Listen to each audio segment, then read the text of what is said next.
Appendice de la solitude. C'est la matière à traiter aujourd'hui, après-midi et ce soir. Le Père céleste, dit saint Jean de la Croix dans sa Maxime 307, le Père céleste a dit une seule parole, c'est son Fils. Il l'a dit éternellement et dans un éternel silence. Eh bien, c'est dans le silence de l'âme que cette parole se fait entendre. Ça va parler quand même. L'action du Saint-Esprit est constante. Mais s'il n'y a pas de silence, on ne l'entendra pas. Et on ne verra pas ce que le Seigneur veut et on ne sanctifiera pas.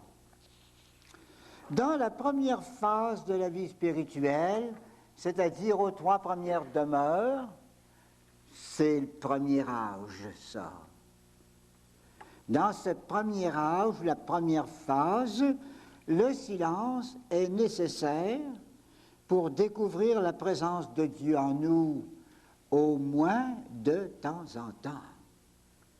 On dirait tâcher, trouver de temps en temps, au moins, quelques bons moments de silence pour tâcher d'entendre la parole de Dieu. Mais si on aborde la deuxième phase de la vie spirituelle, cette deuxième phase qui commence avec les 4e demeures, et nous y sommes là, si on aborde cette deuxième phase, là où le Saint-Esprit veut travailler maintenant directement dans notre âme, il faudra un silence aussi fréquent et constant que l'action même de Dieu en nous. C'est évident, s'il travaille tout le temps, il faudra du silence tout le temps. Autrement, on va manquer une bonne partie de ses inspirations et on n'avancera pas. Alors, dans ce grand cours qui va déborder l'après-midi, qui va aller jusqu'à ce soir-là, on va dire d'abord la nécessité du silence, les formes du silence ou les domaines dans lesquels ça s'exerce. Et troisièmement, ça sera notre finale ce soir, à la fin de notre séance du soir, les rapports entre le silence et la solitude. Évidemment, c'est un peu moins pratique pour nous autres. On ne partira pas au désert. Je disais ça hier, il faudra organiser une excursion au Sahara, une retraite de 40 jours. Hein? Non, on ne fera pas ça. Hein? Alors, pour nous autres, on va s'en tenir principalement au silence extérieur et intérieur pour avoir le maximum possible de disponibilité au Saint-Esprit. Et s'il y a moyen, on verra tout à fait à la fin, là, ce soir, s'il y a moyen de s'accorder un peu de solitude de temps en temps, eh bien, tant mieux, ça favorisera le silence. Donc, le thème principal, c'est le silence. La solitude, ça pourrait être une espèce d'application qui sera intéressante à voir ce soir. Et d'abord, la nécessité du silence dans la vie spirituelle. Toute tâche qui exige une application sérieuse de nos facultés suppose le recueillement. Et pour le rendre possible, ça suppose du même coup le silence. Pas de recueillement vrai sans le silence de nos facultés. Nos facultés, pour les amener à la prière, il faut les faire sortir de tout le reste. C'est le problème des distractions, c'est le problème de distraction dans le sens large, toutes les choses qui peuvent nous distraire. Prenez un exemple, le savant qui prépare ses expériences. Il ne faut pas aller le déranger. Il travaille, c'est sérieux, alors on le laisse tranquille. Un enfant qui fait ses devoirs, qui étudie ses leçons, c'est pas le temps de lui ouvrir une TV devant lui ou de laisser le tourne-disque lui chanter des petites chansons folles, là. Si on veut qu'il travaille, il faut qu'il lâche le reste. Alors, c'est entendu, ça, hein? Vous avez le savant qui veut noter les conditions, les résultats de son travail. Plusieurs, sans doute, parmi vous, ont déjà vu les grandes usines de Chipcha, pas loin de Jonquière, hein? Immense chose, pouvoir d'eau, là, il y a des turbines formidables, c'est magnifique. Quand j'ai visité ça fait déjà plusieurs années, ce qui m'a frappé là-dedans, c'est le silence.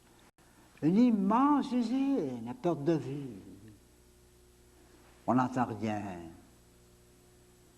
Il y avait deux hommes.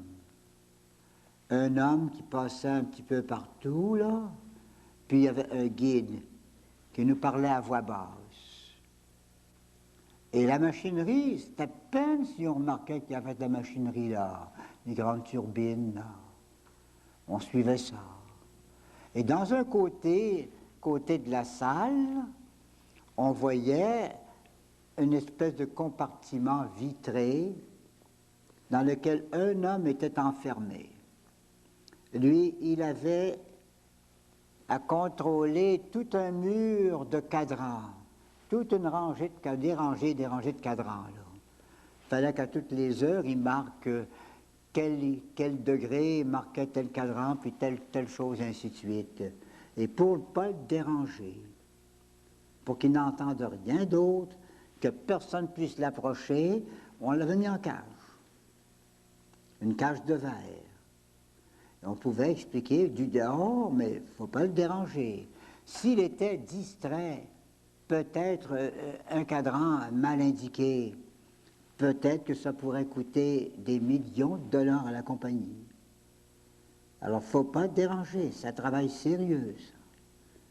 Alors, la même chose ici, la vie du spirituel. C'est toute une entreprise, la vie spirituelle, avec le Seigneur. Ça exige le silence pour qu'on puisse appliquer son âme à la recherche de Dieu. Vous l'avez dans la Sainte Écriture, dans Matthieu 6, notre Seigneur qui dit aux disciples, « Lorsque tu voudras prier, entre dans ta chambre, seul avec le Père. Ne prie pas avec beaucoup de paroles. » C'est le mot à mot de l'Évangile. « Non in multiloquis. » Pas de saint bavardage avec le Seigneur. Pas beaucoup de paroles. Le Père lit dans le secret. Et le Père sait ce qu'il te faut et il t'exauce. C'est très fort ce texte-là, mais relisez-le dans Saint Jean, chapitre, j'ai dit là, le chapitre 6e. Il venait justement de dire le Pater. Il y a le Pater, vous pourrez dire notre Père qui est aux cieux. Puis là, il ajoute, quand tu voudras, dans le silence. Donc, la vie du spirituel, en général, ça suppose du recueillement dans le silence. Mais surtout, s'il s'agit maintenant de la prière contemplative, car c'est maintenant que ça commence, la prière contemplative avec les quatrièmes demeures. S'il s'agit de cette prière contemplative, là, ça a des exigences de silence et de solitude, quelque chose de tout particulier. La sagesse divine dans la contemplation n'éclaire pas seulement l'intelligence, elle agit sur l'âme entière et elle exige de l'âme une orientation de l'être, un recueillement, un apaisement de ce qu'il y a de plus profond en elle pour pouvoir recevoir l'action des rayons transformants, les rayons du Saint-Esprit.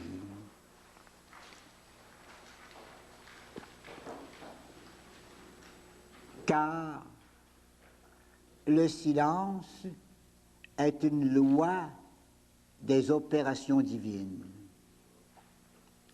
Dieu voit dans le secret, dans le silence. Matthieu 6, on vient de le voir. Mais plus que ça, Dieu réalise ses opérations divines dans le silence. C'est pas comme la chute, des chutes Niagara ou des chutes, ces bruits-là, où on dit il se passe de grandes choses. Vous entendez des vacarmes terribles. À Niagara, par exemple, vous dites ça s'en vient. On entend d'assez loin le bruit, le mugissement de ces chutes-là. Dieu, c'est plus silencieux que ça. Là-haut, la génération du Fils, épanchement de Dieu dans cette nappe lumineuse et limpide. Dieu, le Père, s'épanche totalement dans cette nappe lumineuse, c'est une façon de dire, dans son Verbe.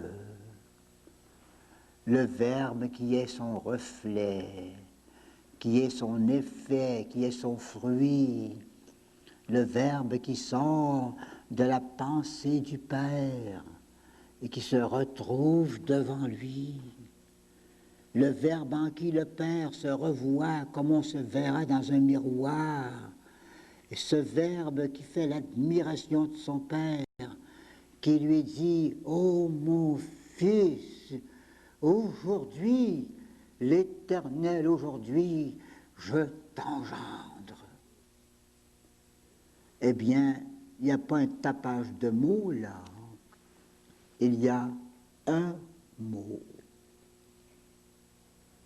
Et ce n'est pas un mot de babillard, c'est un mot intérieur, toute la pensée du Père sur lui-même, porte en devant de lui-même son être entier, son amour. Et alors c'est une génération dans le silence éternel, quelque chose de magnifique. C'est ça que nous admirerons au ciel, vous savez. Au ciel, on ne va pas là pour voir des bibelots puis des décorations en or, hein? On va là pour voir cette génération du Fils de Dieu sortie de la pensée du Père. Si ça fait l'émerveillement de Dieu le Père, comment cette génération du Fils par le Père ne fera-t-elle pas notre émerveillement à nous? Et c'est pas tout. Il y a le Père et le Fils, et voici maintenant l'aspiration commune du Père et du Fils, une spiration. Le Saint-Esprit, lui, ne sera pas engendré, il va être spiré. C'est une spiration active du côté du Père et du Fils, spiration passive du côté du Saint-Esprit. Donc le Père et le Fils, qui s'aiment, qui se reconnaissent l'un dans l'autre. Le Père se reconnaît dans son Fils, le Fils reconnaît sa source dans le Père. Alors les deux qui sont amour, l'amour substantiel, infini, les deux échangent cet amour-là entre eux. Ils se donnent mutuellement leur amour. Et ce baiser, cette rencontre entre l'amour du Père pour le Fils et du Fils pour le Père, cette rencontre-là, ce baiser-là, ce saint souffle qui sort des deux, c'est le Sanctus Spiritus, c'est le Saint-Esprit, troisième personne de la Sainte Trinité. Or, tout ça, ça se fait dans le silence et la paix de l'immutabilité divine, en un éternel présent qui ne connaît pas de succession. C'est toujours ça, toute l'éternité, la joie et les délices du Père et des personnes divines, c'est cette vie d'échange d'une personne à l'autre, la vie passant du Père vers le Fils, du Père et du Fils vers l'Esprit Saint, pour remonter ensuite vers le Père. Et ça, mes chers amis, c'est silencieux. S'il arrive au ciel, comme on le dit dans certains livres, là, dans la liturgie aussi, qu'on chante, C'est pas des chants avec la petite musique de la terre. C'est des chants de notre esprit. Saint, Saint, Saint est le Seigneur, le Dieu de l'univers. C'est des chants comme ça. Ce sont des chants qui ressemblent à la parole du Père. C'est cette parole qui est son Fils. C'est ça notre ciel. C'est de vivre avec les trois personnes divines, de vivre selon notre mesure à nous, la vie trinitaire. Or, voyez-vous, faire le silence sur la terre, c'est un noviciat du ciel. Ici-bas, je parlais là des œuvres de Dieu là-haut, ou si vous voulez, dans les cercles trinitaires. Mais ici-bas, dans les œuvres sur la terre, ou autour de la terre, les œuvres de Dieu, disons, dans les âmes, voyez au baptême, silencieusement, Dieu engendre la vie divine dans notre âme. À notre baptême, Dieu, le Père, a prononcé son verbe dans l'âme, dans un climat de silence. Personne n'a rien entendu, mais cette parole du verbe, de Dieu dans son verbe, cette parole-là, silencieuse, une parole absolument efficace, on a été engendré à la vie divine par cette parole silencieuse de Dieu au baptême. Monseigneur Gay disait, nous sommes comme des petits verbes dans le grand verbe du bon Dieu. Si vous voulez, Dieu s'exprime dans son verbe et il exprime sa puissance, son amour et sa bonté dans nous, dans les créations qu'il fait. Et ensuite, après le baptême, les développements successifs de la grâce, degré par degré, jusqu'à la sainteté, ces développements-là se font dans la même obscurité silencieuse. Et l'expérience qu'une âme peut avoir de ce travail du Saint-Esprit dans les âmes, c'est une expérience de silence. Sainte Thérèse qui raconte de grandes faveurs qu'elle a reçues de Dieu, en particulier des grâces d'union et très particulièrement aussi des grâces de vision et d'extase. Elle dit qu'avant une grâce semblable, eh bien, elle éprouvait un recueillement passif, c'est-à-dire qu'à un moment donné, son âme était recueillie par une puissance divine et tout son intérieur se trouvait comme dans un environnement divin, là, dans une sorte de silence très agréable à vivre, un climat de silence.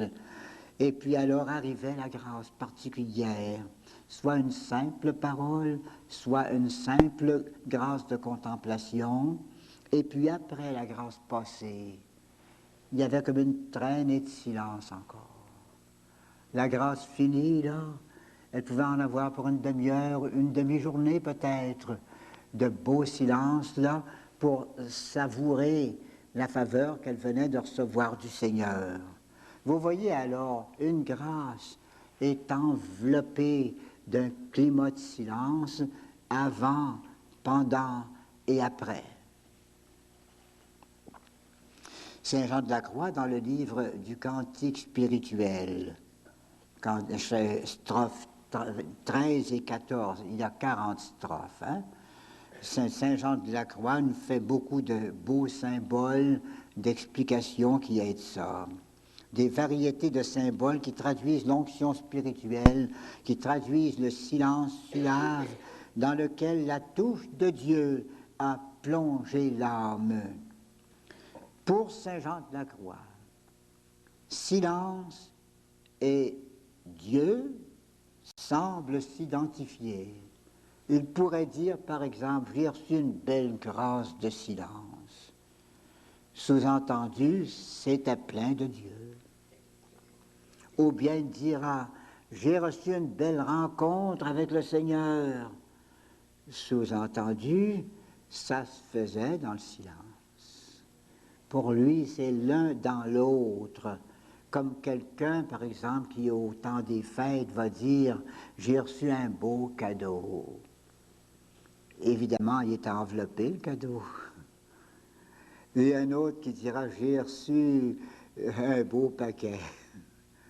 Ben, il y avait un cadeau dedans, c'est sûr, hein? L'un enveloppe l'autre. Le silence enveloppe la grâce. Le silence la couvre, lui fait cortège. Eh bien, donc, si vous voulez, Dieu parle dans le silence, et le silence paraît pouvoir traduire Dieu. Pour retrouver Dieu, après certaines distractions, le spirituel descend dans les profondeurs les plus silencieuses de lui-même. Et là, il préserve jalousement ce silence contre toute agitation. Il y en a qui ne savent pas où se mettre pour ne pas être dans le bruit. On dit, on ne sait pas où se mettre. Si on se met dans le fond de la maison, on a chaud. Si on se met sur le trottoir, on entend tous les bruits de la rue, on ne sait pas où aller. On veut prier à l'église à certaines heures, ben même à l'église, là, on verra du tapage de prière, même. Ça va venir par groupe prier pendant qu'on voudrait se recueillir, se mettre en face du Seigneur. Ça, c'est un besoin, c'est une soif du spirituel. Trouver moyen d'être tranquille, d'être tout seul pour pouvoir savourer ces rencontres avec le Seigneur. Il ne veut pas, le spirituel, que ces communications descendent dans le sensible. Marquez bien, ça c'est un trait général plutôt. Hein? Le vrai spirituel, là. Je ne dis pas l'âme pieuse. Hein? Il y a l'âme pieuse, ici et là. L'âme fervente un petit peu plus loin. Puis il y a l'âme spirituelle déjà là-dedans. Hein? L'âme spirituelle, là, les vrais spirituels, et ce qu'ils aiment, là.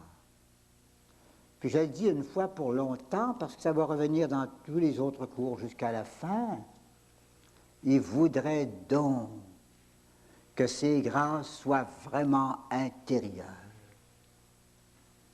Il aimerait que ces grâces, au lieu de les envoyer par là, qu'on les enfouisse dans le silence de l'âme. Ça sera toujours la marque de grand spirituel que de chercher plutôt l'intérieur que l'extérieur. Et quand on dit dans le cours numéro 1 que la spiritualité consiste à s'intérioriser, ça ne veut pas dire seulement s'intérioriser, aller faire un petit tour dans le dedans pour voir qu'est-ce qui se passe, puis le raconter aux autres. C'est pas ça que ça veut dire. Ça veut dire de plus en plus dans la profondeur de l'âme, jusqu'à cette profondeur où l'âme elle-même ne se reconnaît plus et où elle est intimement unie à Dieu. Ici, évidemment, on veut être intérieur, mais on retombe toujours dans l'extérieur, dans les bruits, dans les occupations de tout genre. On en parlera tout à l'heure, hein? C'est ça qu'on veut, quoi. On voudrait toujours un petit peu de silence. Rendu ici, quand on a goûté un peu plus le Seigneur intérieurement, là, on voudrait y rester là-dedans. Mais encore, on est content d'expériences qu'on fait et on serait tellement heureux d'aller les raconter. Saint Jean de la Croix, en tout cas, dit, moi, c'est pas ça. Donnez-moi donc, Seigneur, des grâces dont moi-même je n'aurai pas connaissance. Je voudrais quelque chose, là, que moi-même je ne saisirais pas comme on saisit un bien, là. Je voudrais que vous soyez dans mon intérieur profond et que vous, là, vous fassiez votre ouvrage, même sans que moi, je m'en aperçoive. Ça, c'est du spirituel.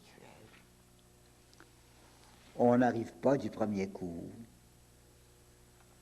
Mais au moins, si on sait que c'est de ce côté-là que va la spiritualité, on peut essayer d'y faire quelques pas. C'est l'aspiration au silence qu'on retrouve chez tous les mystiques, tous les vrais mystiques. Voyez, Sainte Thérèse. Pour Sainte Thérèse, nous autres, on s'y connaît, c'est le thème de tout notre ensemble de cours.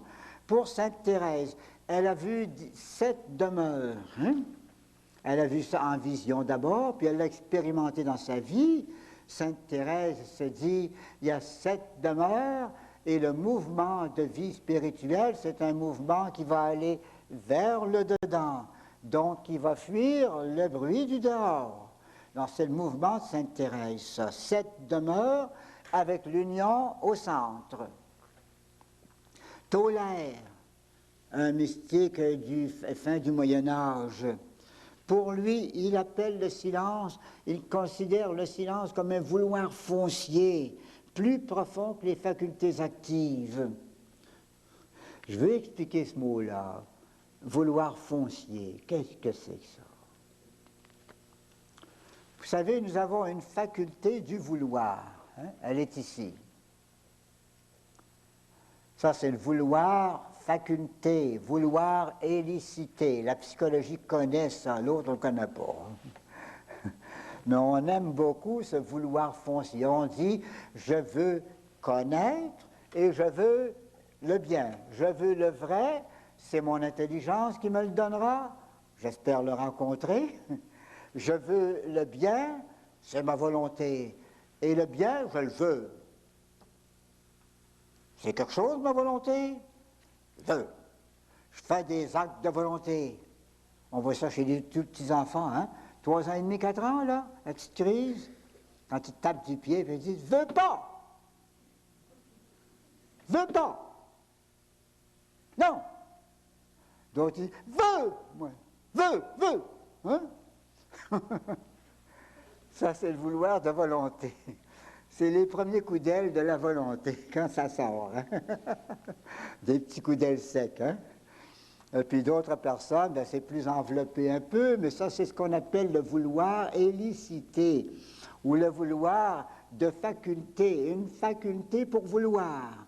Donc, tout un appareil pour vouloir. Un vouloir foncier, c'est pas ça. C'est plus au fond que ça. Un vouloir foncier, c'est ça qu'il veut. Puis il n'y a pas de volonté. C'est la nature qui veut. Vous avez, par exemple, un petit enfant, là, ça gigote dans le berceau, hein, c'est pas encore capable de parler, c'est à peine si ça connaît un peu ses parents, ils sont bien contents quand le moment vient, là. Alors ils trépignent, puis vous les voyez dans le petit berceau, ça gigote, c'est tout ça.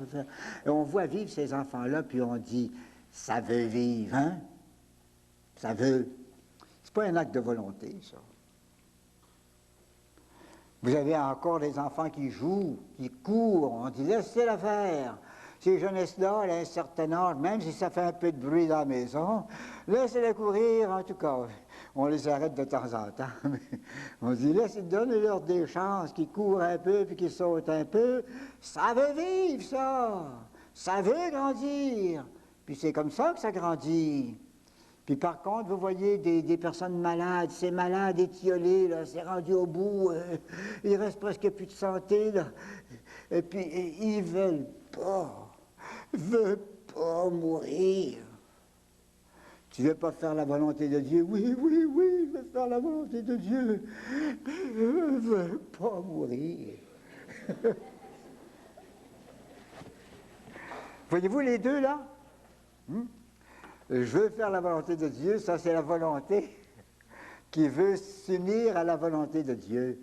Veut pas mourir, ça c'est la nature qui ne se résigne pas à la mort, ça veut continuer à vivre. Ben ça c'est ça qu'on appelle un vouloir foncier. Hein?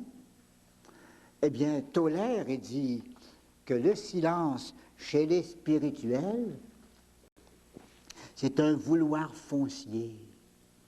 À un moment donné, toute l'âme, pas un acte, toute l'âme, elle veut le bon Dieu. Elle désire. Elle ne dira pas toujours « je veux voir Dieu, je veux voir Dieu, je veux voir Dieu », mais ça veut, ça court au Seigneur, ça. C'est plus profond. Voyez-vous le sens du mot, là? plus profond que les facultés actives. Facultés actives, vous les avez ici, dans la zone qu'on appelle l'esprit. Bien, l'autre, le vouloir foncier, c'est plus profond encore. C'est dans l'essence même de l'âme. Vous avez Rusbrook, un mystique aussi de la fin du Moyen Âge, commencement des Renaissances, là. Rusbrook, un flamand ou un allemand. Pour lui, il dit altitude et profondeur, ben, silence, c'est ça. Silence, ça va très loin en haut, puis ça va très loin en bas. C'est grand sur tous les sens. Et ça me rappelle, moi, le mot de Saint Paul, il y avait peut-être pensé, Rusbrook, mais ça me rappelle le mot de pensée, le mot de Saint Paul, qui pourra dire la hauteur, la largeur, la profondeur, pour Saint Paul, ça arrête là. Hein? Il y en a encore, mais mettez-en. Angèle de Foligno, vous savez qui c'était? C'est une tertiaire franciscaine, hein? L'ordre séculier de Saint-François. Elle, pour elle, Dieu puis le silence, c'est qu'un double abîme qui s'engendre mutuellement. C'est une espèce d'abîme qui veut un autre abîme. Saint Jean de la Croix lui dit, l'âme n'a ni haut ni bas. Le centre le plus profond de l'âme, là où s'épanouit la joie de l'Esprit Saint, c'est Dieu en elle. Vous savez, mes chers amis, quand on dessine la roulette du Père Gignac, là, hein, on dessine ça, sans doute ça nous a rendu énormément service, mais ça reste quand même un dessin. C'est évident. Comment voulez-vous que je dessine le dedans de l'âme? On n'est même pas capable de le penser. Même nous-mêmes, on n'est pas capable de penser notre propre centre. Alors, qu'est-ce que tu veux? On dessine un rond, puis on met le Seigneur là-dedans. Bien, le centre de l'âme, c'est le Seigneur. L'âme, elle est centrée sur le Seigneur. C'est ça son centre. Et retourner dans son centre, ça veut dire aller rencontrer le Seigneur dans la dernière profondeur, plus loin que nos connaissances et plus loin que toutes nos prises de conscience, aller dans ce dernier secret-là, rencontrer le Seigneur qui est là.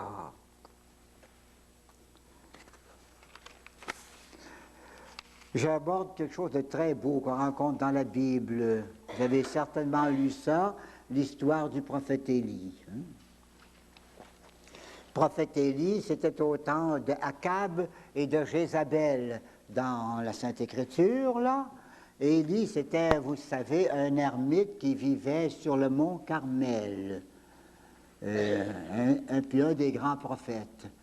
De temps en temps, quand il n'avait pas de prophétie à faire de la part de Dieu, son habitat habituel, c'était un petit ermitage sur le sommet du mont Carmel, une petite montagne dans la Palestine. C'était son lieu, ça. De temps en temps, le Seigneur lui confiait des missions formidables d'ailleurs. Et alors, il descendait faire de l'apostolat. Et là, il avait invectivé contre les faux prophètes, 450 faux prophètes. Il leur avait servi une de ses leçons. Il avait invectivé contre la reine Jézabel et le roi Akab. Alors, évidemment, la reine ne l'aimait pas, elle le poursuivait, et Élie fuyait la colère de Jézabel en gagnant le désert. Là, il nous est raconté dans la Bible des choses merveilleuses. Hein? Il était fatigué de la route. Alors il s'est endormi au pied d'un arbre, un junipère, dit-on, je ne sais pas. Il s'est endormi là. Mais pendant son sommeil, le Seigneur lui envoyait porter un pain par un corbeau. Alors tout à coup, il entendait une voix qui disait « Élie, lève-toi et mange ». Puis il trouvait un petit pain bien frais, là, bien bon à manger. Il mangeait son petit pain, et puis il se rendort. Alors, de nouveau, la voix lui dit, « Lève-toi et mange ». Il se réveille encore un autre petit pain que le corbeau lui avait apporté. Alors, il mange son petit pain. Et là, il a été tellement fort de cette nourriture-là qu'il est parti, dit la Bible, jusqu'au mont Horeb. Le mont Horeb, faites-vous-en pas, c'est le Sinaï, ça. Hein? On dit Horeb, des fois, on dit Sinaï d'autres fois. La presqu'île du Sinaï est sur la presqu'île, le mont Horeb, hein? Vers le sud de la presqu'île. Alors il s'en allait au mont Horeb pour prier là et pour rencontrer le Seigneur, car le Seigneur avait dit, je me tiendrai là et je t'attends là. Alors il s'en va au désert. Arrivé à l'Horeb, la voix dit, voici que le Seigneur passe. Immédiatement, Élie se renfonce dans un creux de rocher. Des cavernes, c'en était plein. Il se cache dans un creux de rocher parce qu'on disait toujours dans ce temps-là, si on voit Dieu, on meurt. Hein? C'est impossible de voir Dieu et pas mourir. Alors, il rentre là-dedans. Et là, il se fait tout un vacarme, un vent violent et impétueux, un passage effrayant. Un remue-ménage, puis un bruit terrible. Et il dit, certainement que le bon Dieu n'est pas dans le vent. Il y a du monde qui sont dans le vent, vous savez. Le bon Dieu n'est pas dans le vent, c'est pas sa place. Alors, de nouveau, un tremblement de terre. Alors là, la terre tremble, les rochers s'ouvrent, on entend tomber des roches dans des abîmes, des crevasses, un vacarme encore. Le Seigneur n'est pas là-dedans, dans ce bruit-là. Un feu qui monte d'un cratère nouvellement formé, un feu qui monte avec crépitement. Non, le Seigneur n'est pas dans le feu. Puis un petit peu après, là, il a passé un beau petit zéphyr, tranquille, une petite brise légère, là. Petite brise légère qui a passé. Tout de suite, Élie dit, là, ça y est. Là. Il se cache pour ne pas mourir en voyant Dieu. C'est formidable, vous savez. Vous voyez ça dans la Bible, ce beau récit, où on voit, là, Élie chercher le Seigneur dans le silence. Et c'était vraiment l'idée de sa vocation d'ermite d'abord et de contemplatif. Il avait besoin de silence. Et même en rencontrant Dieu lui-même, il voulait encore du silence. C'est là qu'il trouvait Dieu. Dans le bruit, on ne trouve pas. Le Christ Jésus lui-même cherchait le silence qui lui permettrait de se livrer exclusivement à l'empire du Verbe et au flot de son onction. Qu'est-ce que ça veut dire? Ça, c'est toute une théologie, ça. Hein? Le Christ Jésus, on a touché ça dans le cours 24. Ça fait 2 mois. Le Christ Jésus était... il avait été, son humanité avait été assumée par le Verbe de Dieu. Hein? Une sorte d'emprise du Fils de Dieu, du Verbe de Dieu sur cet homme Jésus qui naissait de la Vierge Marie, qui était conçu par miracle, mais conçu par la Vierge Marie sous l'opération du Saint-Esprit. Ce Jésus-là, eh bien, au moment de son existence, le Saint-Esprit l'avait saisi et il restait encore maintenant sous l'emprise du Verbe. Alors évidemment, il était très très proche de Dieu, mais comme il s'était fait homme et qu'il vivait parmi nous comme homme, étant homme authentique, évidemment, il devait manger, il devait circuler, il devait parler, il devait même subir certaines persécutions et certaines avanies de tout genre, la fatigue même. Il subissait toutes sortes de choses comme ça, mais alors, une bonne fois, il a cherché le silence. Il ne faut plus de silence que ça pour être tout au Verbe qui m'a saisi, là.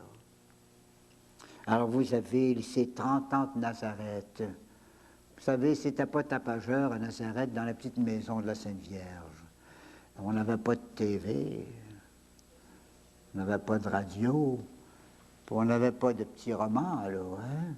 Alors quoi? De temps en temps, le petit bonhomme, il disait quelques mots, puis la Vierge, elle parlait même pas. Elle prenait tout ça dans son cœur, et elle méditait tout ça dans son cœur.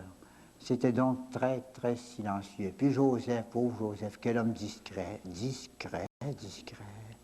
Il regarde d'affaires tous les deux. Es-tu belle, ma petite femme? Quand elle pense comme ça au bon Dieu, quand elle écoute le petit, quel bon Dieu, quel fils de Dieu, pauvre Joseph. C'est lui, Joseph, qui était chargé de cette femme et de cet enfant. C'était lui, le chef de famille. Il ne parlait pas pour rien. Il faisait son travail dans la boutique, quelques petits mots ici et là. Puis lui aussi, il écoutait les paroles de Marie et les paroles de Jésus avec émerveillement. Et c'est dans le silence de Nazareth, en communion avec Marie et Jésus, que Joseph se sanctifiait, lui qui était déjà un juste. Après ça, Jésus s'en va 40 jours au désert, un vrai désert, un désert où ce n'est pas du sable qui domine, mais c'est la pierre blanche, la pierre sèche, avec des cavernes, c'est là qu'il va. J'y suis allé au désert, je ne sais pas si c'est la même saison que lui, mais il faisait chaud. En tout cas, c'était ce désert-là. Il est allé passer là. Pourquoi? Pour être tranquille. Pour ne pas avoir à répondre à toutes sortes de nécessités. Il n'a pas besoin de manger seulement pendant ce temps-là. Il a eu faim après. Il a eu faim pas mal après 40 jours. Et ensuite, après cette période-là, il retournait au désert, dans la solitude, là, de temps en temps, des petits tours. Par exemple, il disait à ses disciples, venez donc à l'écart.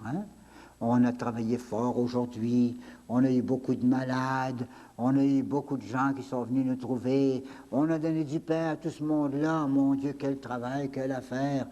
Là, donc, vous reposez un petit peu à l'écart, là. Puis on s'en allait prier, se reposer tranquillement. Thérèse d'Avila, assoiffée de Dieu et de silence, ça va ensemble.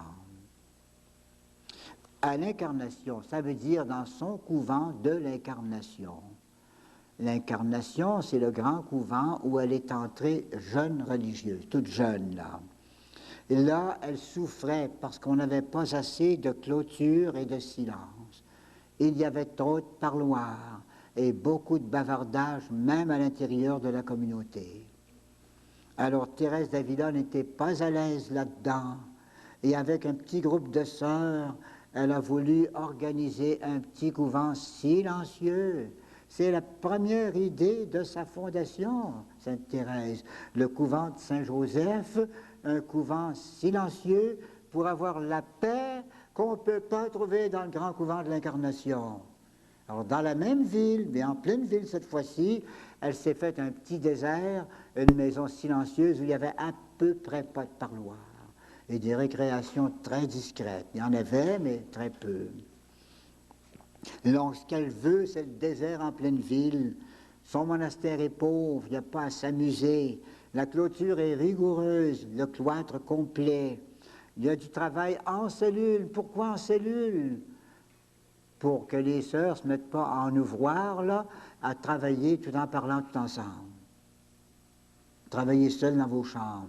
Même s'il faut un métier dans chaque chambre, ben vous l'aurez. Mais vous travaillerez en silence. Il y avait des moments de récréation, pas trop longtemps.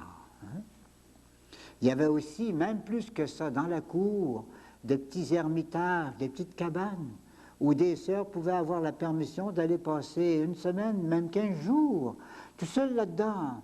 On allait leur porter du manger discrètement, puis la petite sœur restait là.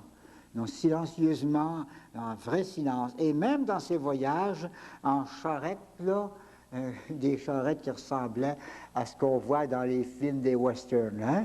Ça ressemblait beaucoup à ça. Dans cette espèce de capote-là, Thérèse faisait une vie monastique avec ses sœurs, les 4-5 petites sœurs qui étaient là, et puis on avait des temps de silence, des temps de récréation, des temps de prière. De nos jours, des temps plus agités que jamais, on voit quand même de magnifiques choses. Beaucoup de gens recherchent le silence. Et les communautés où on donne du silence ont beaucoup de vogue. Beaucoup de vocations vont là, et même ceux qui n'ont pas la vocation d'aller s'enfermer dans une communauté silencieuse, ils aiment s'y rendre, disons peut-être pour 5 jours, pour quelques jours, pour pouvoir goûter un peu de silence. Donc, comme vous pouvez voir, la vie spirituelle, ça s'épanouit dans un climat de silence. Faisons la pause ici.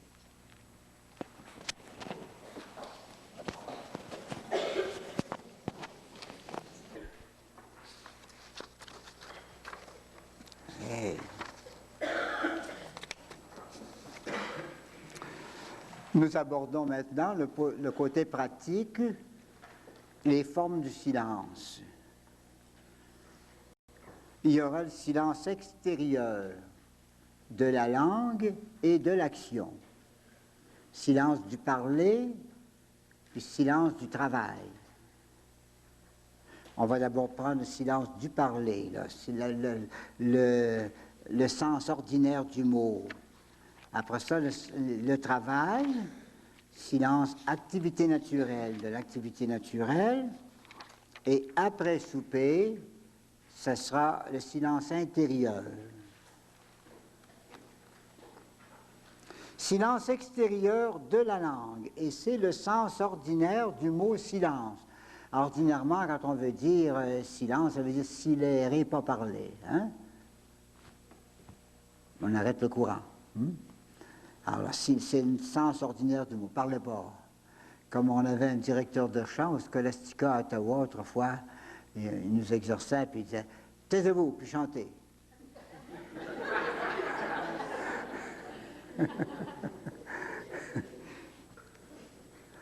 Et ici, je vous réfère à Saint Jacques, l'Épître de Saint Jacques, chapitre 3e.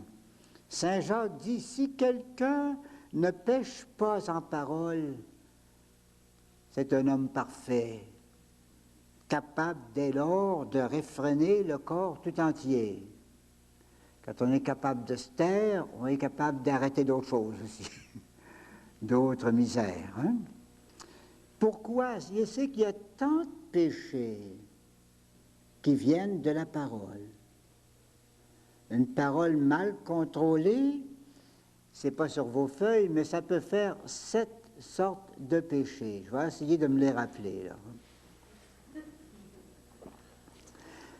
Ça peut être un péché contre la vérité. Parce que Dieu est vrai, Dieu est vérité, puis on est supposé marcher dans le chemin de Dieu dans la vérité. Celui qui marche dans la vérité, dit Jésus. Hein? Alors, si on parle contrairement à la vérité, théoriquement, c'est une faute, et souvent, c'en est une vraie. Hein? Alors, ça, vous voyez tout de suite le mensonge. J'ai trop parlé, j'ai fait un mensonge. Bon. Il y a aussi péché contre la charité, la grande vertu. Contre la charité, ça, on le sait que ça arrive assez souvent, ces fautes-là. Charité fraternelle, on a parlé contre le prochain, soit sous forme de médisance, sous forme de calomnie, sous forme d'insultes, de différentes choses comme ça. Et il y a beaucoup de péchés de ce côté-là si on ne fait pas attention. Vous avez ensuite vertu de religion, ça va nous en faire 3 là. Vertu de religion, c'est-à-dire le respect dû à Dieu. Puis vous voyez arriver tout de suite là, les péchés, les imprécations, les sacres, les blasphèmes, les faux témoignages. Prendre Dieu à témoin, c'est insulter Dieu. Prendre Dieu à témoin d'un mensonge, c'est faire mentir Dieu. Alors, c'est péché. Hein? On en a 3 là. Il y aura bien l'humilité aussi. Péché de vantardise, d'orgueil, différentes façons. On est rendu à 4. Vertu de pureté ou de chasteté, les choses sensuelles, les discours sur le sexe, surtout pour provoquer des tentations chez les autres ou encore pour provoquer ses propres tentations. C'est clair que c'est pas correct. Et c'est péché. On est rendu à 5. Il reste la prudence, vertu de prudence. Là, on peut manquer à la prudence en disant des choses qui ne devraient pas être dites. ce qu'on appelle habituellement des indiscrétions, des choses qui ne devraient pas être dites. On a appris par hasard quelque chose, et puis ça ne se dit pas, ça. On ne dit pas ça. Avec un bon jugement, justement, le jugement, bon jugement, puis la discrétion, c'est la même chose. Hein? Et puis, je n'oublie pas, maintenant j'y pense, la vertu de justice. Je vous donne un exemple de faute contre la justice en parole, lorsque, par exemple, on vous a donné un secret et que vous avez promis secret d'une façon ou d'une autre. Surtout si on vous a dit, par exemple, je vais te dire quelque chose, mais savoir que tu le répéterais, je ne te le dirai pas. Et l'autre dit, oui, oui, tu sais, tu es bien certain, tu es certaine que je ne le dirai pas. Hein? Puis on part, puis on va le dire. Puis en plus d'être une indiscrétion, c'est une injustice, parce que l'autre a droit à votre silence si vous le lui avez promis. Donc vous voyez, ça fait tout de suite 7 sources de péché dans le manque de silence. Par conséquent, rien que pour ça, ça vaudrait la peine de s'accoutumer au silence pour éviter toutes ces choses-là. Et c'est un peu ça le sens de Saint Jacques. Si quelqu'un ne pêche pas en parole, c'est un homme parfait, il n'y aura pas d'injustice de ce côté-là, la charité, ça va être correct, toutes les vertus vont se trouver cultivées par le fait même. C'est quelque chose de très bien. Mais on est actuellement, pour les cours, au 4e demeure. Et c'est ce que je dis ici. Au 4e demeure, la correction est supposée être faite. Et si on est rendu au 4e demeure, ça doit faire assez longtemps qu'on essaye de ne pas manquer au silence, du moins jusqu'au péché. On essaye d'éviter toutes ces sortes de péchés-là. Hein? Alors, la correction est faite, mais il reste quand même une autre chose qui s'impose, c'est la mortification. Ne dis pas que vous allez pécher si vous êtes immortifié, mais on a besoin de mortifier son envie de parler si on veut vraiment être intérieur et puis avancer en spiritualité. Et ici, tout de même, attention là, il ne s'agit pas de dire « je ne parle plus ». Il ne s'agit pas de ça du tout, du tout. Les paroles extériorisent les pensées et les sentiments, ce que l'âme a de plus intime. Remarquez que la parole, c'est un des plus grands dons que le Seigneur nous a fait. Nous sommes la seule sorte d'animal qui peut parler. Les autres, ça ne parle pas. Ils ont quelques instincts. Nous autres, nous avons la parole. Et la parole suppose l'intelligence. Et l'intelligence suppose une âme substantielle. Donc, ça fait partie de ce qu'on a de meilleur en nous. Une âme substantielle, intelligente, qui peut exprimer ses pensées et ses sentiments. C'est un magnifique cadeau que le Seigneur nous a fait. Une chose magnifique. Alors, il y a 2 points de vue ici, là. La communication pour ceux qui parlent. Et puis, je mettrai l'autre côté, ici, non, pour celui qui parle, pour celui qui reçoit. Pour celui qui parle, pour celui qui donne, c'est un grand bienfait. Ça vous permet de vous épanouir. On va trouver dans la parole un épanouissement. Il y a des gens qui ne seraient jamais capables de se développer s'ils ne parlaient pas. Il faut parler. On veut ouvrir, là, se libérer. C'est quelque chose de beau, ça. Parler, libérer ce qu'on a. Moi, j'admire souvent les petits-enfants qui commencent à être intelligents, là, et puis qui ne sont pas capables de parler encore. Et que c'est drôle de voir ça. Je m'amuse à ça. Ils essayent de nous raconter quelque chose, puis là, le mot manque, hein, puis tu les vois travailler, puis ils cherchent, comme le petit gars qui disait, ça, c'est de l'autre côté de demain. Le lendemain, c'était trop fort, mais il cherchait à dire son idée. Hein? Bon, alors ça, c'est beau comme tout. C'est un épanouissement. Puis quand on a pu parler, on est content. Je ne sais pas si vous avez remarqué, les poètes, les artistes, Ça se vante en masse, ça. Je me rappelle quand j'étais au Juvénat de Sainte-Anne, petit collégien, il y avait un père allemand qui correspondait avec notre directeur. C'était un poète en latin. Oh, il maniait la poésie latine à la perfection, puis c'était un émule du pape Léon XIII. Léon XIII et lui, ils s'invitaient mutuellement. Tu viendras me voir, j'ai une nouvelle poésie, je vais te la dire. Puis l'autre disait, Très Saint-Père, j'ai une poésie, moi aussi. Ben, viens me voir, hein. Puis il se fréquentait comme ça. Puis là, il était content. Il dit, le pape m'a dit qu'elle était belle. Le pape m'a dit, puis j'ai réussi. Nous autres, les petits gars, on disait, mais ils se vantent. Le vieux père, ils se vantent pas mal. Ils se vantent. Qu'est-ce que voulez-vous qu'ils disent? Il y a beaucoup de gens qui ne sont même pas capables de s'apercevoir quand c'est beau, mais ils le disent, eux autres.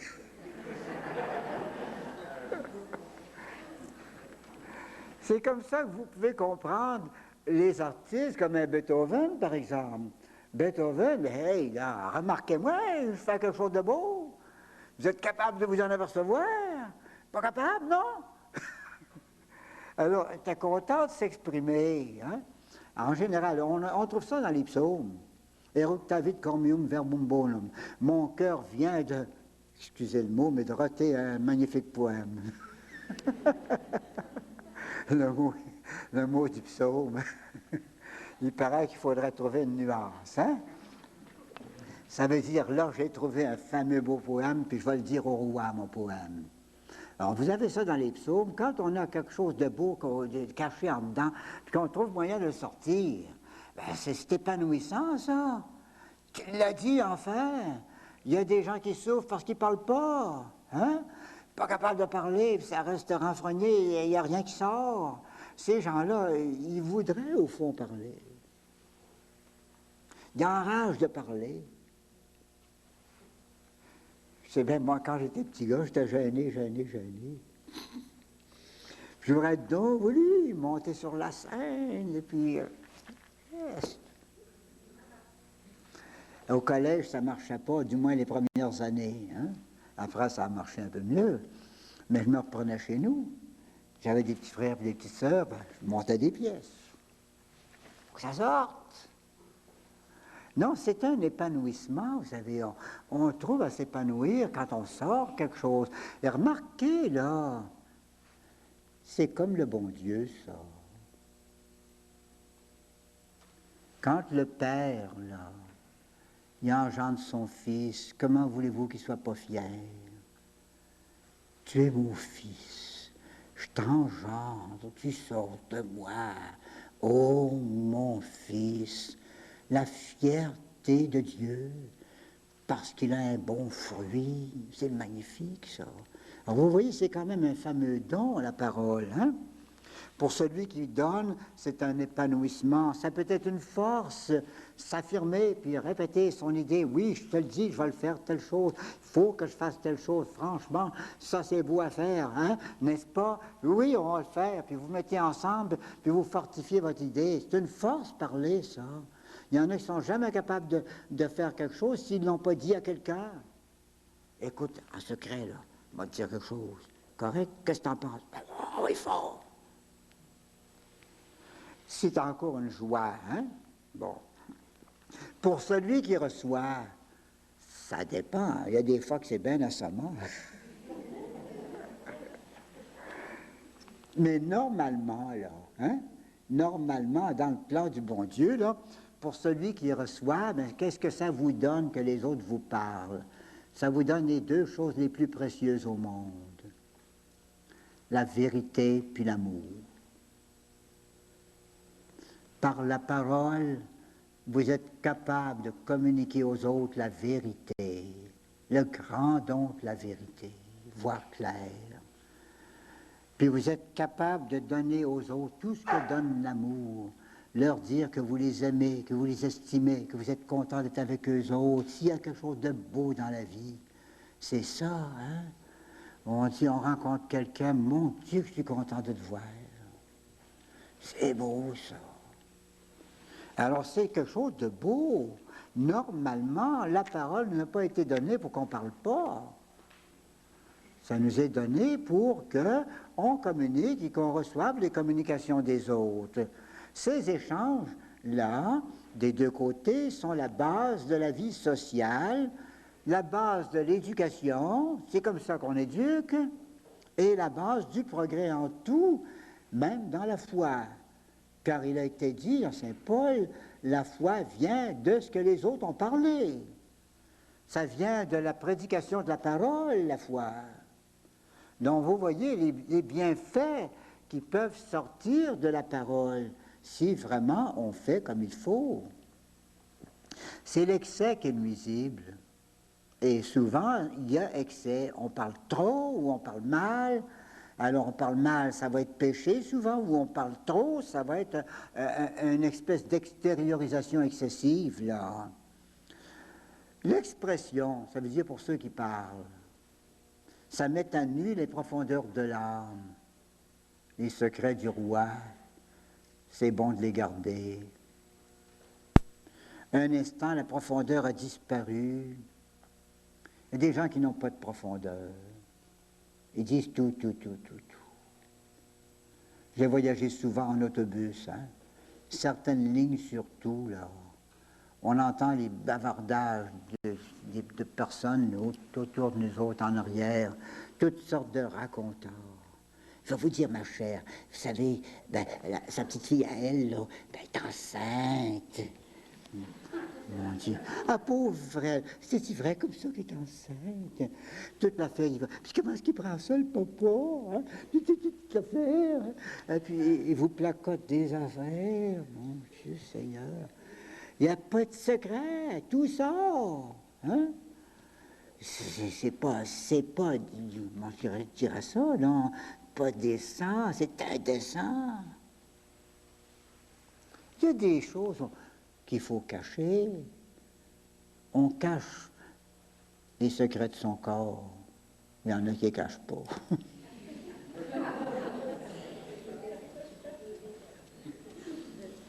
On cache les secrets de son corps c'est pas parce que c'est pas beau, c'est parce que c'est valable, puis c'est digne de tout respect, comme dit Saint Paul. Les parties qu'on voit le plus sont souvent celles qui sont pleines de dignité, dit Saint Paul. Mais alors, c'est pour ça qu'on en a fait une espèce de tabou, parce que il y a de la désinvolture partout. Mais si on cache les secrets de son corps, normalement, pourquoi est-ce qu'on extérioriserait tout le temps tous les secrets de son âme? Et puis de sa connaissance, puis des gens qu'on aime, à l'école, porter ça partout. Ça me fait penser à certaines maisons, hein? La grande vitre en avant, picture window, hein? La grande affaire. On voit tout en dedans, hein? Au moins mettez des rideaux, au moins 5 heures. Alors, ça fait penser à ça, hein? Non, c'est vrai, tout ce qui se passe là. C'est bien que ça fait joli, hein? Puis ceux qui sont en dedans, puis qui voient toute la rue, puis ceux qui passent, qui voient une belle peinture au fond, là, puis un peu d'opulence, ça fait beau. C'est vrai, hein? Mais écoute un peu, là, il y a des excès, là. Alors, quand il s'agit de révéler toutes ces profondeurs, tout ce qu'on a de secret dans le cœur, là, Dieu, lui, s'était réfugié aux profondeurs, vous le savez, regardez notre tableau toujours, hein? Et là qu'il est, Dieu. Il n'est pas là. Là, c'est l'imagination. C'est le sentiment, c'est l'entendement, c'est la mémoire, c'est toutes ces choses-là. C'est pas là qu'il est, Dieu. C'est dans le fond de notre âme, au centre de notre âme. C'est là qu'il aime à rester. Son salon, c'est là. Alors, si vous ouvrez les portes plus grandes du salon, là, ben, mon Dieu, il est gêné là. Il n'est plus en cachette, hein? Fermez les portes. On fait de l'intimité, là. On fait l'amour, on va s'aimer, là, dans ces profondeurs-là. Voilà pour l'expression trop parler. La communication venue de l'extérieur, donc trop entendre ce que disent les autres, encore une autre affaire, ça. Ça devrait enrichir. Je le disais il y a un instant. Ce serait normal que ça nous enrichisse. Mais parfois, ça trouble le silence de l'âme et le travail divin, surtout de 3 façons, en apportant des pensées dissipantes. J'avais-tu besoin de savoir telle affaire? J'avais-tu besoin de savoir ça, comment ça se passe dans la 4e maison là-bas? Hein? Pourquoi ils sont venus me raconter ça? Ça va me revenir dans la prière, ça. Alors c'est ça les pensées dissipantes, les sujets de tentation. Par exemple, on va dire à un autre, je vais te dire, non, ça serait mieux que je te le dise pas. Non. Non. Je vais te le dire. Tu sais pas ce que l'autre a dit de toi. Hein? Ben non, je sais pas. Ben, je pense que je te le dirai pas. Non.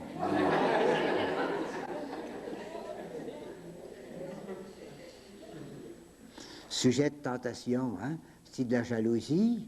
Il t'a regardé l'autre jour quand il a passé.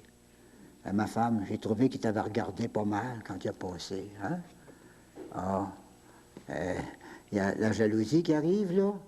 Des histoires comme ça, ou des causes d'agitation. Hein? Tu sais pas qu'est-ce qu'il veut faire, là. Ben non, je sais pas. Ah, je le dirai pas, non, c'est certain, c'est mieux. Alors, disons que souvent, ça parle bien trop. Et puis, ça écoute bien trop aussi. Pas seulement du monde devant nous autres, mais du monde à l'écran. Des sornettes. Il y en a des sornettes à l'écran. Puis sur les ondes. Il y en a qui ramassent tout ça. Tout l'affaire. Ah ouais, c'est comme des petits enfants gourmands qui pognent n'importe quoi. Un morceau de pain, un chocolat, puis l'affaire ramasse tout. Hein?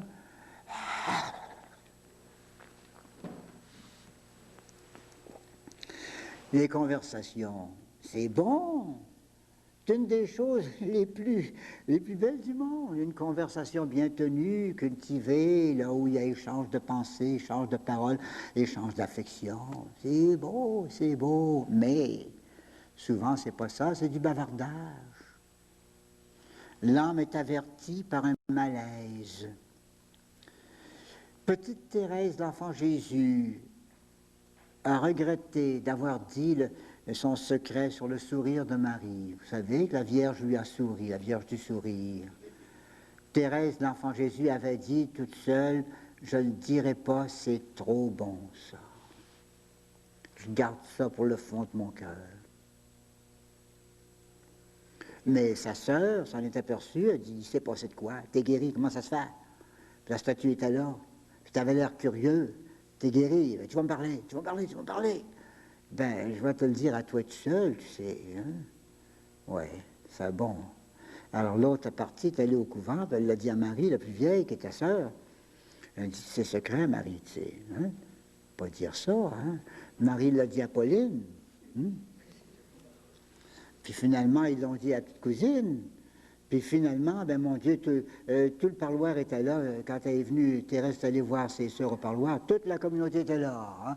Nous voulons voir la miraculée de la Vierge Marie. C'est gentil de la part de ces gens-là, mais ce n'était pas le désir de Thérèse. Elle aurait voulu tout garder en dedans, secret de son roi Jésus qu'elle aimait tant. On ne dit pas ça à tout le monde. Bien d'autres qui dissipent leur parfum d'oraison dans une conversation oiseuse. Ils vont prier assez intimement avec le Seigneur. Aussitôt fini la prière, ça s'en va bavarder n'importe quoi, jaser de toutes sortes de choses. Hein? Le bavardage, ça passe sa vie sur les lèvres, ça.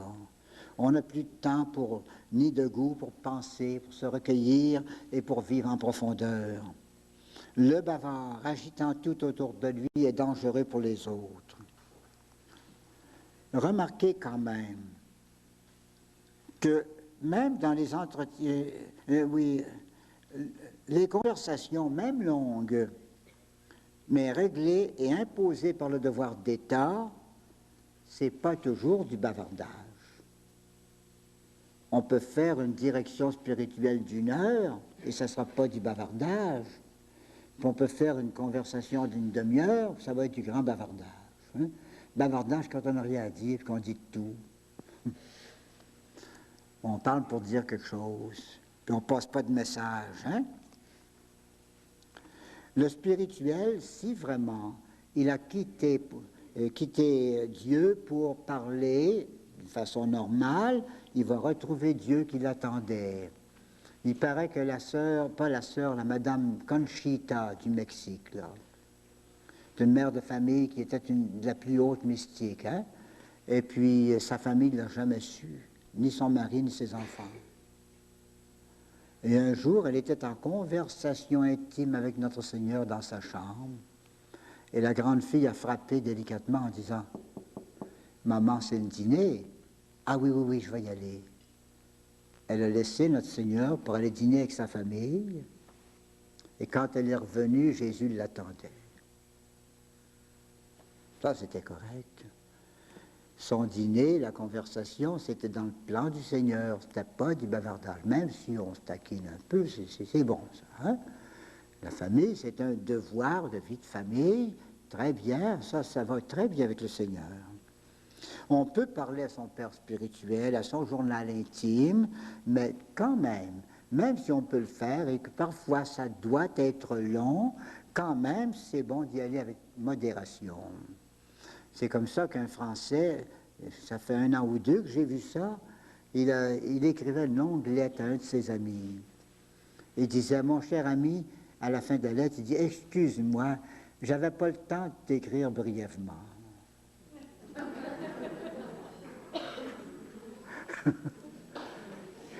J'avais pas le temps de te faire une lettre courte.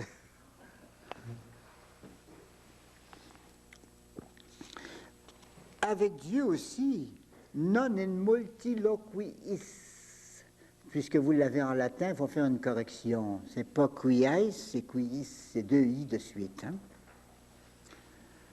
Ce qui veut dire pas de bavardage. Hein? Pas en des paroles multiples, c'est ça. Hein? Pas de bavardage. Les relations écrites, n'insistons pas, pour soi, pour d'autres. Laissons faire. Là.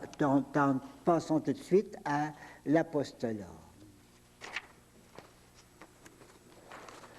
Page 5, 95, mortification de l'activité naturelle. Par rapport à l'activité. L'activité, c'est nos travaux, nos entreprises, nos œuvres, nos occupations, c'est tout ça l'activité. Hein? Du monde très actif. Ah, ben, il faut que j'aille à telle réunion, j'ai une autre réunion après. J'ai connu des prêtres, c'est pas leur faute, pauvres autres, mais il y avait trois réunions le même soir. Hein? Ben oui, il y en avait en masse, puis il faisait une demi-heure là, puis il disait, excusez-moi, il faut que j'aille dans une autre réunion, puis il arrivait là, comment ça se passe ici, bon, puis pressé, attends, puis j'en ai un autre l'autre bord, là-bas, hein, puis on traversait, bien, c'était peut-être pas leur faute, ça, mais ils s'étaient mal pris, en tout cas. C'est trop. Il y a 2 tendances opposées, là. Pousser l'action, envoie, puis marche. Faisant. Une tendance, et à l'opposé, mésestimer l'action. Modère, hein? T'en fais trop. L'activité naturelle, pousser l'action. L'activité naturelle, donc faire beaucoup d'œuvres, beaucoup d'actions, beaucoup de choses, ça trouble le silence par l'orientation des facultés. Voyez-vous, il faut y penser. On ne peut pas tout le temps, hein, du premier coup, passer d'une chose calme à une activité fébrile. Ordinairement, ça prend de la pensée, ça prend de l'attention, ça prend de l'application, et puis alors, ben, on est pris avec ça, puis après, on va être pris avec d'autres choses, hein. Donc, il y a l'orientation des facultés. Il faut que je pense à ceci, il faut que je pense à ça. Et oublie pas telle autre affaire, une autre affaire là-bas. Oh mon Dieu, j'allais en oublier un là. Ah, dans ma non. C'est ça un des dangers. Hein? Ou encore, ça trouble le silence par la fatigue et en même temps par l'énervement. Trop fatigué et énervé, bien on n'est pas silencieux, puis ça prie mal. Ou encore par les soucis. Ça ne réussira pas. Il faudra pourtant que ça réussisse. Comment je vais faire? Comment je vais passer à travers? Donc, ça peut troubler le silence. Ça peut détruire le recueillement. et ça multiplie les obstacles au retour à l'oraison. Quand on veut retourner à la prière après, ben, on a beaucoup plus de difficultés à y retourner parce que nos affaires ne nous laissent pas. Hein? Et enfin, ça va jusqu'à envahir l'oraison, la prière, la rendant difficile ou même impossible. Et alors, ça deviendra de l'activisme. L'activité, c'est une chose normale. L'activisme, c'est l'activité débordante, où ça n'a plus de bon sens, on a trop là. Ça a ses excuses. On dira c'est les nécessités de la vie, on ne vit pas comme au Moyen-Âge. Ça marche maintenant le monde, il faut faire quelque chose. Je me rappelle une fois, moi, dans une de mes communautés, j'étais là, je pense que le Père Hudon il était dans ce temps-là, je ne me rappelle pas, mais s'il était, je pense que oui. Le supérieur, j'étais tombé malade, j'avais fait une année de bronchite, pas capable de prêcher, puis je voyageais un petit peu entre l'infirmerie, puis la chapelle, puis l'infirmerie, puis la chapelle, puis dans le corridor, j'étais assez souvent. Le supérieur, il dit, toi, pousse-toi, disparaît. Rien qu'à te voir, ça nous embête, parce que nous autres, on travaille, puis toi, tu ne travailles pas.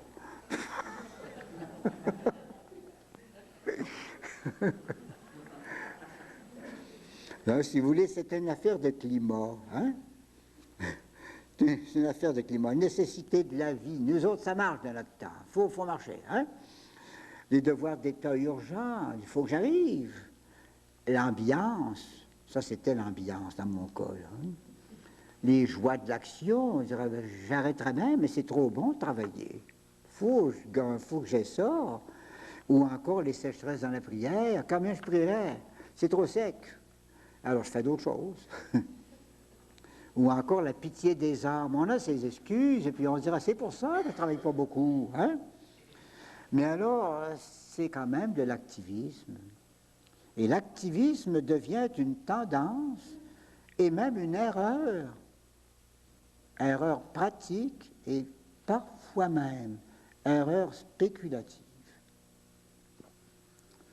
Il y a plusieurs années, ça ne fait pas 100 ans de ça, il y a eu un père rédemptoriste américain. Bon, c'était un ministre protestant d'abord, il s'est converti catholique, il est entré chez nous, les rédemptoristes, avec de grandes idées, de zèle pour la conversion des protestants.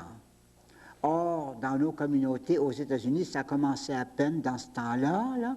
Alors, à ce moment-là, l'œuvre principale, et ça devrait l'être encore, hein, l'œuvre principale des rédemptoristes, c'était la parole de Dieu, l'enseignement, puis les retraites. Hein. Alors, mais au peuple chrétien, on va au pays des païens, on y va aussi, on a quelques-uns qui vont dans ces coins-là, mais on a été fait surtout pour raviver la foi puis l'amour du bon Dieu dans les populations chrétiennes. C'était le but de Saint-Alphonse, c'était le but de notre propre formation. Alors c'était ça, alors ils lui ont expliqué au père, ils ont dit, tu veux convertir les protestants, ben vas-y, on va te permettre, mais il dit, tous les pères s'envoient là-dedans. Ah ben non, là c'est trop, là. On a d'autres choses à faire. Alors, il est allé à Rome pour s'expliquer avec le père général. Il est allé, il a oublié une chose en partant. Il a oublié la permission. Alors à Rome, on lui a dit, votre supérieur vous permet? Ben non, je n'y ai pas demandé. Ben alors, dans ce temps-là, vous voyez la règle, un voyage comme ça sans permission, c'est dehors. Sortez dehors. Il est resté prêtre, bien sûr, hein? Mais il est parti de chez nous. Puis là, ben, la Providence, elle profite de tout, vous savez. Il a fondé une communauté. Et justement, ce qu'il reprochait aux rédemptoristes de ne pas faire, lui, il l'a fait, avec sa communauté qui s'appelle les Paulistes. Saint Paul, l'apôtre, hein? Alors là, les autres sont allés aux protestants. Puis envoyez, puis vas-y aux protestants. Puis jusque-là, c'est parfait. Mais arrive un point, là, et il trouvait qu'on n'en faisait jamais assez, alors il en est venu à faire une théorie. La théorie, c'était ceci. De nos jours, nos jours modernes, puis en 1980, c'est encore pire, hein? Puis c'est revenu d'ailleurs à la surface. De nos jours, il faut distinguer deux sortes de vertus. Il y a les vertus passives, qui sont plus à la mode. Il y a les vertus actives qui doivent prendre le dessus sur les autres. Vertus passives, c'était la mortification, l'obéissance, la pénitence, la prière, le recueillement. Ça, c'est fini, ça, nos jours, on travaille. Hein. Les vertus actives, envoyez fort, faites-en pour le Seigneur. Ben, c'est une sorte de protestantisme. Hein. Alors, c'était assez loin, cette affaire-là. La vie de ce père-là est écrite sous le titre « Le père Hecker est-il un saint ?» Le père Hecker est-il un saint? C'est un curieux livre. Alors, ce qui est arrivé, c'est que les pères trappistes, dont Chotard en particulier, a réagi contre un mouvement qui partait comme ça, un mouvement d'activisme, et il a appelé ça, lui, l'hérésie des œuvres. Et il a écrit son fameux livre, là, l'âme de tout apostolat, la prière, âme de tout apostolat. Le livre avait disparu longtemps, je crois qu'il revient à la surface, ce livre-là, ça vaut la peine, c'est un chef-d'œuvre. Bon, la prière, âme de tout apostolat. L'hérésie des œuvres, pourquoi une hérésie? Pourquoi appelle-t-on ça hérésie? C'est parce que ça nie en pratique l'action du Saint-Esprit. C'est comme si on disait, Saint-Esprit, on ne connaît pas ça, nous autres, mais on travaille, par exemple. Hein? Puis si on travaille fort, on va avoir des beaux résultats. Saint-Esprit, ben, on n'en parle pas. Hein? En ne comptant que sur les œuvres. Là, c'est un côté, un aspect, ça. Il y a l'autre aspect opposé, c'est mésestimer l'action. C'est plus rare. De nos jours, surtout, c'est pas mal plus rare. Mais enfin, attitude des mystiques peureux, paresseux ou gourmands spirituels. Ils ne veulent pas faire leur part dans l'Église. Un garçon que je rencontre dans une retraite, 19 ans, 18, 19, là. Bon, ben, un grand garçon devant moi, ça va bien, mon garçon? Est-ce que tu vas à l'école? Non. Que tu travailles? Non. Es-tu malade? Non. Que c'est que t'as?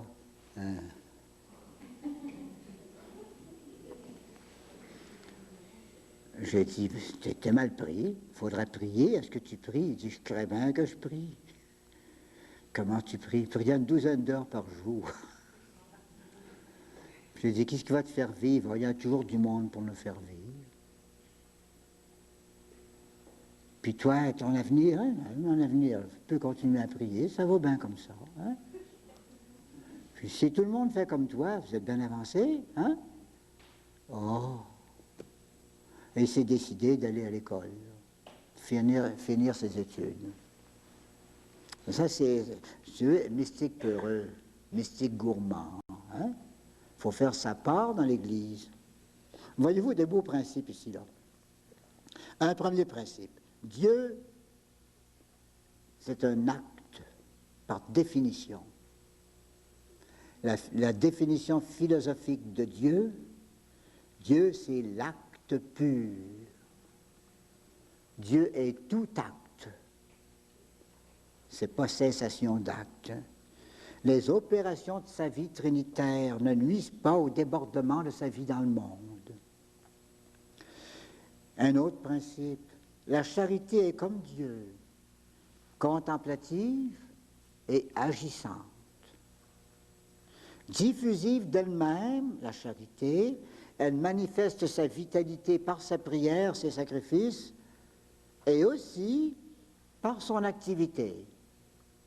Nous serons jugés sur l'amour, mais l'amour se montre dans les œuvres. Avez-vous remarqué la scène du jugement dernier dans Saint Matthieu?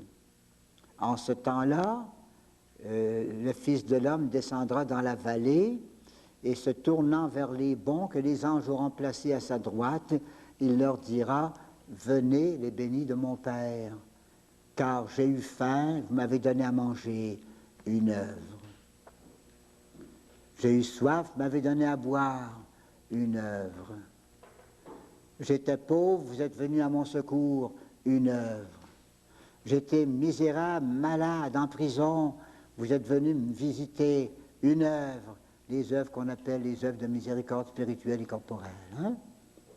Et alors, allez dans la joie du Seigneur, à cause de vos œuvres. Et se tournant contre les méchants, il leur dira, allez, maudits, au feu éternel, car j'ai eu faim, vous ne m'avez pas donné à manger, refus d'œuvre. J'ai eu soif, vous ne m'avez pas donné à boire, refus d'œuvre. J'étais pauvre, misérable, dans le besoin, vous n'êtes pas venu à mon secours, refus d'œuvre, allez. C'est très fort. Puis c'est le jugement définitif, ça. Puis c'est le jugement public, ce jugement de la fin des temps. Hein? La vie mixte est donc la forme la plus parfaite de la vie intérieure. La vie mixte, c'est la vie où on prie beaucoup et où la prière déborde dans l'action. Des œuvres qui sont nourries par la prière. Un autre principe, Dieu nous a créés pour le connaître, pour l'aimer et pour le servir. Allez enseigner toutes les nations, dit Jésus. Allez, faites quelque chose, allez prêcher, faites quelque chose dans l'Église. Si le prêtre ne prêche pas, ne travaille pas, les âmes meurent d'inanition. Mettez une paroisse de campagne isolée, là, sans prêtre pendant 10 ans, presque tout le monde perd la foi. Il n'en restera peut-être pas 10% qui vont garder la foi comme il faut. Pas de prêtre, pas de foi. S'il est absent, la foi disparaît. Donc, l'activité apostolique est une cause seconde de Dieu. Et si je parle de l'activité du prêtre ici, il y a l'activité aussi de bien d'autres personnes, les activités, par exemple, d'apostolat laïque ou d'apostolat organisé dans différents groupes, différentes manières. Quatrième principe. L'activité est indispensable, c'est psychologique ici, indispensable au maintien de l'équilibre humain. Vita in motu, la vie dans le mouvement. La vie est dans le mouvement. La vie se manifeste dans le mouvement.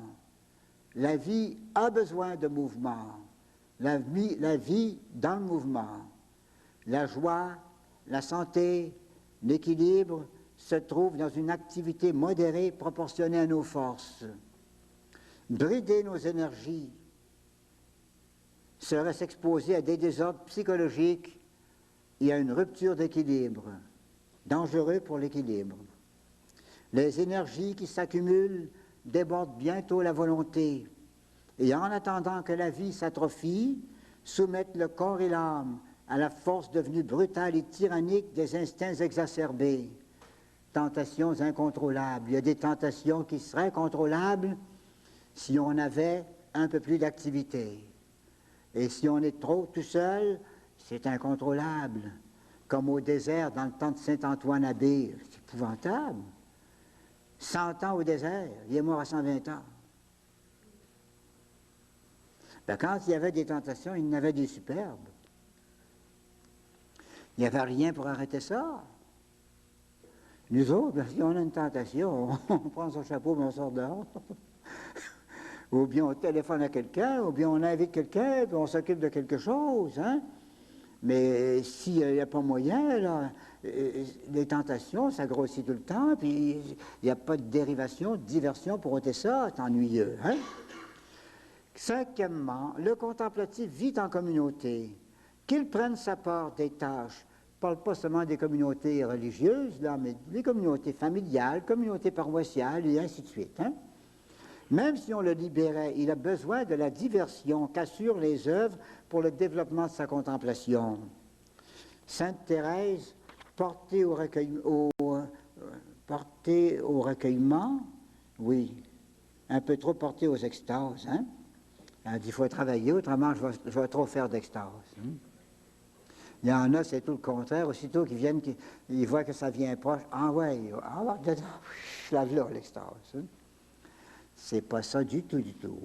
Parce que l'extase, c'est une faiblesse. Hein? Alors, Sainte Thérèse en avait, il y avait de belles choses pendant ses extases, mais elle n'aimait pas ça.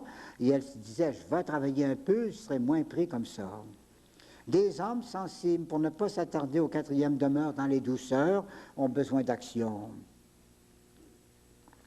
Il y avait une sœur, une religieuse, on a averti Saint Clément Marie Hofbauer. On a dit à une sœur, elle est pas mal mystique, il se passe des choses extraordinaires chez elle. Là. Et puis vous êtes pas mal spécialiste, vous êtes un saint homme. Là. Merci, en passant. Hein? Et puis venez donc voir un peu. Hein? Allez, je vais y aller. Il n'était pas compliqué, Saint Clément. Il demande la sœur au parloir, il jase un petit peu avec. Après ça, il dit, c'est bien, ma bonne sœur, c'est bien.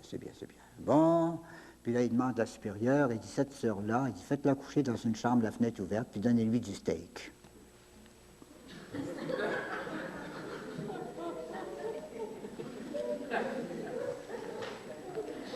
Elle a besoin de ça, hein?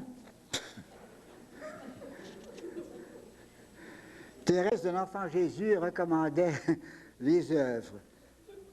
Les Chartreux ont chacun une boutique et un jardin. Une Chartreuse, c'est une communauté où chaque père a sa petite maison, avec sa boutique et son jardin. Il faut qu'il travaille. Dans la Thébaïde, c'est le désert, on parlait de travail. Jean de Saint-Samson veut des promenades. Ces sorties-là sont pénibles, mais nécessaires. On avait besoin du Christ autrefois. Donc on avait besoin du Christ autrefois, mais on avait besoin aussi du curé d'Ars, parce que le monde courait après. Mais lui, il essayait de sauver dans la prière, les gens essayaient de le rattraper. Hein. C'est ça le combat. Ça devient assez compliqué. 6e principe. Comment résoudre ce problème? Le problème, c'est ceci. Le silence est indispensable, l'activité est nécessaire. En communauté, ça va se régler par la règle, par l'obéissance. Hein? Dans le monde, question de vocation, il y a des activités dans le monde qu'il faut absolument faire. Hein? Devoir d'État, il ne faut jamais lâcher ça, même si c'est beaucoup. On fait tout ce qu'il y a dans le devoir d'État. Le Seigneur s'arrangera avec ça. Hein? S'il faut travailler jour et nuit. Mais à part le devoir d'État, il faudrait modérer pour ne pas avoir trop d'activités. Si ce problème est déjà résolu, voici 3 règles pratiques et je termine. D'abord, sauver les prières qu'on a promises au Seigneur et qui ont été approuvées par l'autorité. Les sauver contre tout empiètement, pas permettre que les prières tombent, mais s'arranger pour les faire, hein? Même sous prétexte des biens matériels ou sous prétexte des âmes. 2e principe, sauver absolument son activité ou son devoir d'État. Pas de discussion là-dessus. La volonté de Dieu est dans le devoir d'État. Le devoir d'État, on a dit que c'est le chemin unique de sainteté.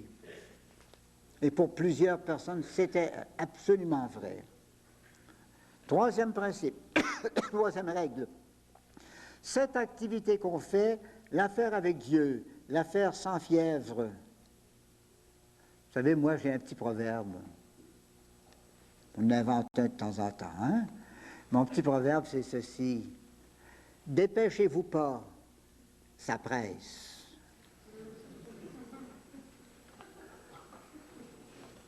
Si vous vous dépêchez, ça va bloquer partout, vous allez faire des pas en arrière, ça va être tout de travers. Dépêchez-vous pas, ça presse. La fièvre qui saisit les facultés, parfois avant qu'elles agissent, les livre, aveugle et trépidante à la fascination du but à atteindre et du travail à fournir à tel temps déterminé. Faut que j'arrive. Puis on arrive pour le faire, puis ça ne marche pas. Hein? Trop nerveux, puis on fait le trac, puis on perd tout. Hein? Le contact avec le surnaturel vient d'être coupé. Rétablir l'ordre, souvent grâce à un choc. Un choc, ça voudrait dire, par exemple, s'arrêter sec, s'arrêter court, puis dire « Seigneur ». Même 2-3 secondes. Seigneur, pour toi, mon travail. Correct, pas. Un petit arrêt. Hein? 2 périodes difficiles. Les premières expériences spirituelles de la contemplation. On veut de la solitude. Parce que c'est bon, on va dire pas trop. Pas trop. Équilibrer ça. Ensuite, il y a les âmes fixées en contemplation, 5e demeure ou 4e à la fin, là, sont attirées vers Dieu. 6e surtout, ces âmes-là sont demandées, tiraillées en tous sens. Et tout le monde court après, tout le monde les veut. Alors on va dire, faites l'apprentissage de la vie parfaite de Dieu, soyez tout entier au Seigneur et tout entier par le Seigneur au prochain. Amen.